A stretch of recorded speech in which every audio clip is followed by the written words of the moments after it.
Mako. Na wumpo mu te sai. Ami adumo ma. Ye na okọ ya dan ya chese. Ye nyawo.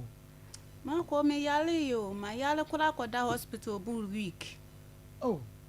Ana na mu asem ni nti ana. Mako da bi. Me kwa ho kira na me wo mu na. Na mako na fe di edene. Dure nu mela di ebe de nkura be die kura na edene. Na me yese.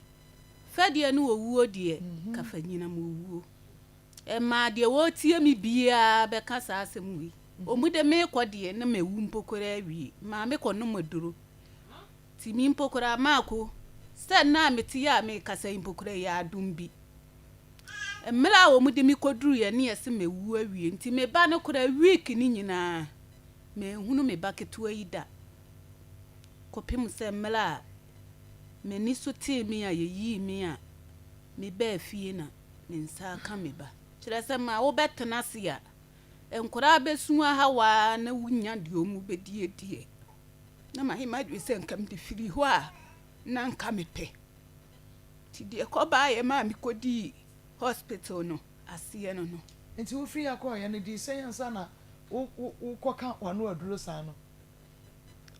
Ma edi bro 2 weeks dia ma ebroyi ma me kwanko me be ma nkura didi mo adine afedi omu be shempo na sani nkura be si atete me no misu mi ni ba bia me kofa bi ene ma me koka ma no aduro no Nti aduro be na akọ no ye me pa cho diliti Ozu na aduro be diliti ma no afi na ba na DDT. Ewo ho dada. Mama dear. So no see DDT. The enemy is DDT.